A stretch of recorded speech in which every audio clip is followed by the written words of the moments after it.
Hey guys, it's Sarah, the Real Simple Mama, and I'm going to do a quicker plant video this morning, hopefully before I get rained on, to just show you what I've got going on in my garden as far as fruits, vegetables, and herbs.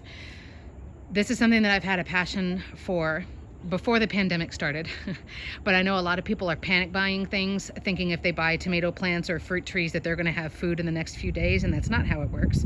But just in case you are in zone 8 and you're looking to start a garden as far as food producing plants, I wanted to give you a tour of what I've got and some quick recommendations. So if you haven't watched my other plant videos, I do have a video about just a beginner's guide to outdoor plants just in general, as well as a video about pollinator plants.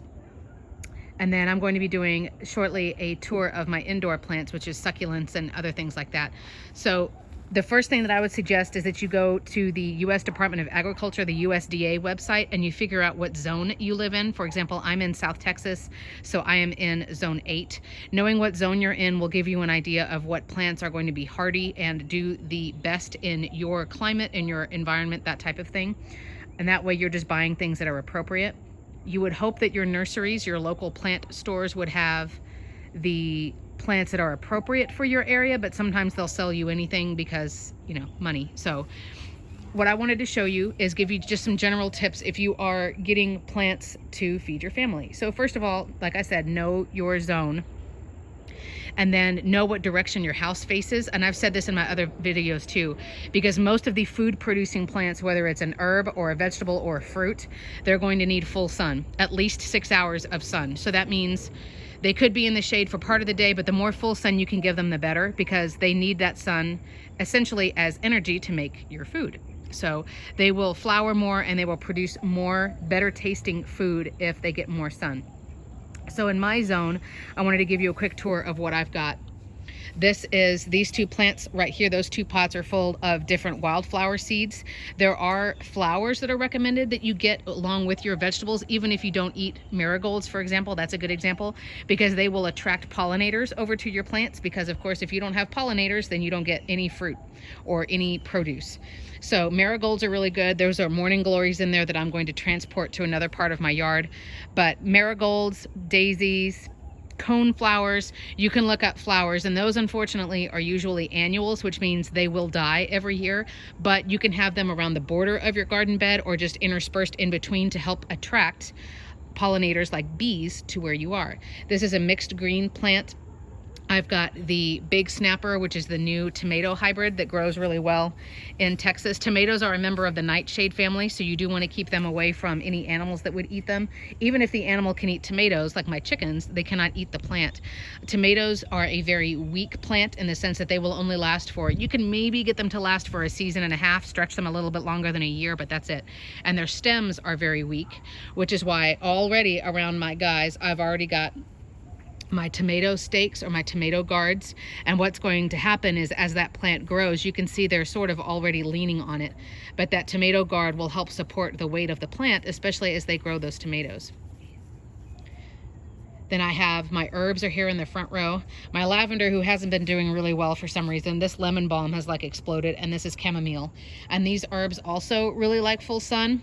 So I actually prefer to grow my herbs outside in full sun and not in my kitchen. I know some people like to have herb gardens inside, but I personally don't. Up here on my two hanging baskets, I have strawberries. And then I'm going to show you all of my fruit trees. A couple of other random things as we go through. You want to use the best potting soil possible. You need to use the best dirt that you can, especially since these plants are doing a job for you. They are providing food for your family. So you definitely want to get potting soil. I've used the cheap off-brand, I've used Miracle-Gro, and I haven't noticed a significant difference. So if it's a similar product to Miracle-Gro, then that would be fine. Something I haven't done yet because of the pandemic, and it's hard for us to get out into the stores, is I have not gotten mulch yet. But even in pots, you can use mulch and compost. It's always the right time to compost and mulch. So even if the plant is already established, I can put some compost and just mix it with the top of the dirt. And the compost is going to be adding different nutrients and beneficial stuff for our soil, especially if you've got a ground garden bed, because most of the dirt that's honestly, in all of the United States, it has almost no nutrients at all. It's been just used so much over the generations, and we have basically been having our plants suck the nutrients out, but we haven't been putting stuff back in. So compost is always a good idea no matter what time of year it is. Mulch is a really good idea because it protects your plants and essentially protects the roots and what's going on underground, so that it keeps the temperature more stable, and you also don't have to water them as much. So what the mulch will do is, as it gets warmer, the mulch will hold in water when you water your plants so it doesn't evaporate as quickly, and it keeps the roots from getting quite so hot, which is, that's not as much of a big deal. So in the summers, as it holds down the water so it doesn't evaporate as quickly, so I don't have to water as often. And I will tell you, like tomato plants, they do not want to get dry. They will die really quickly if they don't have enough water in the summer. So that's one thing I know I'm gonna have to be watchful for. When it gets colder and it gets to freezes, mulch holds the heat of the ground in on your plants so that your plant isn't hit as hard by freezes. Now that doesn't mean you throw some mulch down and you don't have to ever check on your plants, but it does definitely mean that instead of being more strongly affected by different weather conditions and different temperatures, that it eases that a lot. So keep that in mind. Another thing as we get into the fruit trees that I noticed and I learned recently is, we just moved into this house. If you're not familiar with my content, we just moved and we have a really big yard. And me, as you could tell with my passion for plants and planting things everywhere, I want this whole zone here to end up being garden boxes. Now I know it's sloped, so I'm gonna have to build them on levels, but essentially what I wanted to do is, knowing that that this area has no shade ever. It's always, uncovered basically. And my house faces southwest. So this is going to be not the super hottest area of the yard, but it's always going to get full sun.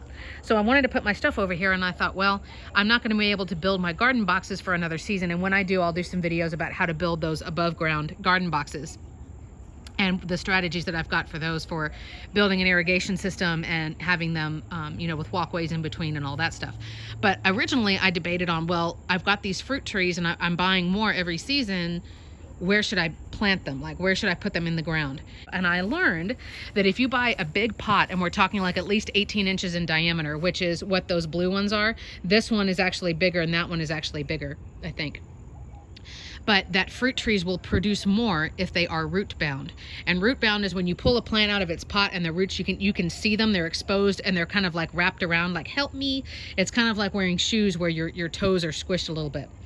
But apparently keeping a fruit tree with fertilizer and mulch and a good quality soil, they will grow faster and bigger, and they will produce more in a shorter amount of time if they are left in a pot, which is also great for me because if we get a freeze or something, I can drag them into the garage. They're easier just for me to manage them and baby them if I need to, right? Because they're not stuck in the ground for the rest of their life. So that took the pressure off of me to figure out, okay, where is the perfect spot for me to plant them?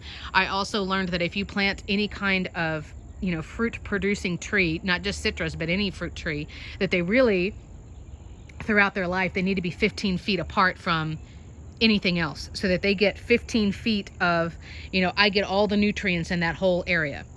Well, I mean, that means I measured this area of the fence. If we're talking about going, up close to the fence, I could fit 3 trees in that whole spot all the way across. And it's like, oh my gosh. So for right now, they're going to stay in pots and I do not feel any pressure to take them out. The other thing, if you are in zone 8, is I read that citrus, and I have a Satsuma, a Mijo Satsuma mandarin, which is the best growing one for Texas if you want any kind of orange. And then this one on the right is a thornless key lime tree, which is like, yay, so excited. Those, they actually recommend that you leave in pots for at least 3 years, just because they are sensitive to our freezes. And the freezes in zone 8 are very mild. Like, very rarely do we go below 30 degrees. And I am a true Texan, so for me, I'm cold if it's below like 65. But so again, I'm not feeling any pressure to put these guys in the ground. And I will say, you don't need ceramic pots. You do need drainage holes at the bottom, and you need a good potting soil. And you don't want your trees to get really super dried out. But beyond that, these babies are going to stay in the pot for a while. So let me do a tour of these guys. This is a pomegranate tree. It's a Texas pink. And that you can't just necessarily say, well, I want a pomegranate tree, and then you buy one. There are variations that will work well for your zone, and there are variants that maybe your nursery is selling anyway because they're trying to take your money. And if you buy the wrong plant, they don't really care. They've already got your money. So be careful. So this is the Texas pink pomegranate. This is the thornless key lime, which does well in zone 8. This is an LSU fig tree. Like I said, the Miho Satsuma, which is the one that Texas A&M recommends. If you want an orange, this is the best one to have. And then this guy, this ridiculous plant. You guys, if you've been watching my videos, I've had this peach tree forever, and he's always been kind of a derp. Like, he gets E for effort, but you know, he's just been kind of goofy. I saved him. He was at Walmart for $14 a couple years ago, and I felt sorry for him. So he's here and he's alive, and you know, we just pat him on the back. So if you've got some different food producing plants, a few more general suggestions just to get you started. And in no way is this like, you know, supposed to be like the one video that you watch and then you go buy stuff, but just keep in mind, you need to have an idea of how big the plant is eventually going to get. Like these red snappers, I had a different variation of tomato last year, and then forgive me, I don't remember the name, but the tomato plants literally got about 7 feet tall because I got them in the spring. If you continue to water them and don't let them get dried out, they will continue growing all the way through the summer. And then when it first gets ready to freeze, I rip my tomato plants out. Some people try to make their plant go through another round. I personally don't. Once it gets to freezing, you know, I just rip them out, but I know that these guys are going to get really big. So I gave them the biggest pots that I had at the time, just so that they can continue to produce and continue to grow. I've had to repot them like 3 times. I'll also say that you need to keep an eye out and just be aware of what vegetables or fruits or herbs you are planting that are perennials versus annuals. And if you have watched my other videos, you already know what those words mean. My kids are feeding the chickens, so excuse me for the noise. A perennial is a plant that will continue to grow year after year. It's not going to die each year. Its lifespan is years long. So for example, everything over there, oh, and my ridiculous blueberry bush that it needs to be pruned back, those are all perennials, which means they're not going to die in the freeze. As long as I take care of them, they will live for years and years. Most of my other vegetable plants that are here and fruit plants, so my strawberry plants, the little ones up here in the hanging baskets, my tomato plants, this green guy, those guys will all die either at the beginning of the freeze, or like I said, if I really push them, I can get them to maybe last until next February, but then that's it. I explain it to my kids as their battery is not going to last any longer than that. That's their lifespan. Herbs can usually last for years. And the other thing that's nice about herbs is usually you can clip them and propagate them. There is a rosemary bush here in my chicken yard that I've had, oh my gosh, at least 3 or 4 years. And it's to the point now that even when it freezes, the plant's like, hey, was it cold? Did you guys feel something? No? Okay, cool. And it's just so hardy and it's so awesome. But I've also taken clippings off of it and just stuck it in the ground and given them to friends, and it propagates new plants. So herbs are really nice because you buy the plant once and you could potentially have many of them. The same is true for succulents, and I'll give you a video on that in the next few weeks. So don't spend a ton of money on tomatoes thinking, oh, I never have to buy tomato plants again, because unfortunately you will.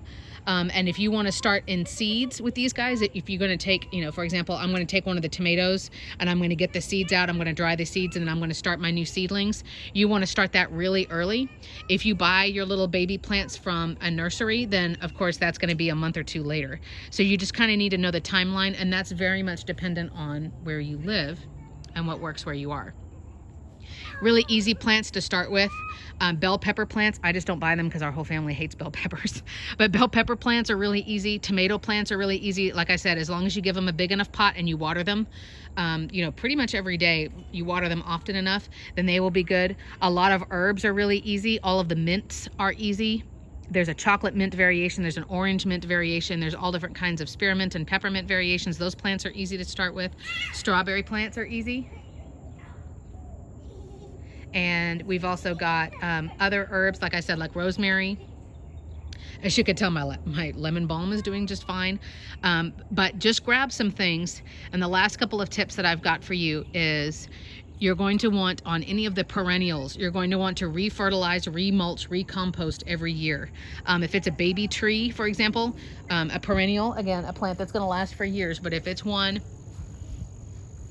that is younger, let's say less than 3 years old, then you are going to want to make sure that you fertilize it probably twice a year, maybe more often. It depends on who it is. But for example, my peach tree, yes, I planted him in potting soil 3 years ago, but that potting soil, a lot of the nutrients are gone from it, right? Because he's been in there for years. So I have had to re-fertilize him to sort of replenish, like, sorry, they've used all of the vitamins out of that soil. So I need to give them more. And like I said, be thinking about what size pot you need for things, depending on how big they're gonna get. Are they gonna live for years? But definitely be spending the money on mulch, on compost, and on good fertilizer. And then lastly, just be watching your plants, because plants are really good at letting you know when they don't feel good or when something's wrong. If they start to look like the leaves are curling, they may need more sunlight. If they're stretching out and growing weird, they need more sunlight. If they are, I'll show you. I'll give you an example. If the lower leaves, like on my chamomile, some of the lower leaves were rotting and just looking really gross, well, he was sitting in too much water. I was overwatering. If they start to look like they are yellowing like that and getting dried, well, obviously they need more water. And so you can tell, you know, like this guy had something eating on it that I have eradicated. So plants are really good at telling you whether they've got a pest that's bothering them, whether they, you know, they need more nutrients, they need more water, they need less water, they need more sun, they need less sun. They will let you know. They're very good at letting you know. But if a plant is growing like crazy and you've got lots of new growth, like the reddish stuff here on the tips is all the new growth, it means this guy is happy. This fig tree, if you guys saw my video, even from just a couple of weeks ago, I mean, I literally looked like I had bought like a fig stick. Like it looked like somebody at the nursery ripped me off because it literally was a stick. And now he's going crazy. I do need to prune him up because he is a tree. So basically I don't want him spending energy getting new growth and new branches down low. It's like, no, I want you to grow up. I want you to be a tree. So I'm going to trim all of that stuff off. And I'm just going to decide a point of right here. Anything below that line, and I'll probably notch it on the stakes so that I stay consistent. But anything below that, like, no, I don't want you wasting energy doing that. And you can actually do that for all of your trees. Any new growth that's down low, rip it off. For big trees like that, the rule is usually 6 feet. Anything shorter than 6 feet, you want to you know, cut that off to get your tree to grow up. Don't spend energy doing stuff like that. But if your plants have new growth on them, like this guy looks like he's exploding at the top here. If they've got new growth on them and if they are blooming, then they are happy. It means everything that you've got, the conditions are all right. If not, you want to figure it out quick. And for that, I would recommend getting on, you know, Plant Answers. I'm sorry, I spoke wrong earlier. It is plantanswers.com. Getting on the Texas A&M website, just doing a search for, you know, Zone 8 Plant Help or Zone 9B Plant Help. You can get on apps like iNaturalist and take pictures of your things and see if people can identify it, or maybe they have some suggestions on what to do. Take in a leaf or take a picture and go to your nursery and be like, help me, what's wrong with my plant? You know, what does it need? What does it want? And you can try to figure that out. But if you see something, you know, on a Monday, don't wait until Saturday and then try to figure it out, because you've left that plant alone to try to deal with its problems for 6 days, especially if it's a plant that you're expecting to get food from, because it may be too late. So you want to figure it out quick. That means, you know, looking under the leaves, thinking about when is the last time that you fertilized or that you watered, or maybe, like I said, on some of your older perennials, you needed to refertilize, you needed to add a little bit more dirt, thinking about all of that stuff. Finally, for real, finally, make sure that you have some kind of journal or note-taking or place where you're keeping track of what you planted and when. I have a file folder where I keep all of the little tags that are from, like, you know, from the nurseries on, this is the Texas pink pomegranate and blah, blah, blah, blah, blah. And it has all the little stock info that you look at the nursery, right? About how much sun it needs and how tall it's going to get and all of that stuff. Keep those tags. And then I have a note file on my phone on iOS. I have a note that's all about my plant information. And I have a separate for, like, you know, here are my food plants, here are my fruit trees, here are random pots, here are my indoor orchids, here are my indoor succulents, blah, blah, blah, blah, blah. And I keep track of, this is when I fertilized, this is when I bought this plant, you know, and this is what kind of variation it is and all of that stuff. That way, in case I go to the nursery and I'm looking, or somebody asks me or whatever, I've got that information and I can remember, because you don't want to fertilize too often. You know, you do want to kind of remember, like, when did I buy those tomato plants? Oh yeah, it was February 20th, or, you know, or whatever. So have some system, whether it's a little paper journal. I mean, and shoot, you could put it out in your garden and just put it in a Ziploc, you know, and that way it's waterproof. But have some kind of record where you're keeping all of the information of all of what you've bought and everything. So I know this is not the best garden to demonstrate what I know in. It's definitely a work in progress. You know, we're in the middle of the pandemic and we just moved. So I think we're doing okay. But put comments, questions down below. Let me know how you're doing. If you're thinking about having a garden, you know, I'm hoping to have this be our food making zone, and I'm going to take up this whole spot. We've got the old chicken posts that we used for our old chicken fencing, and we've got a whole bunch of old fence boards. So we hope to start building garden boxes, and when we do that, I'll do a whole bunch of videos about how to do the raised garden boxes, how we divide up the soil, how we're going to do irrigation and all that stuff. But I'm Sarah, I'm the Real Simple Mama. I hope this is giving you some ideas on how to start your own food producing garden, and thanks so much for watching.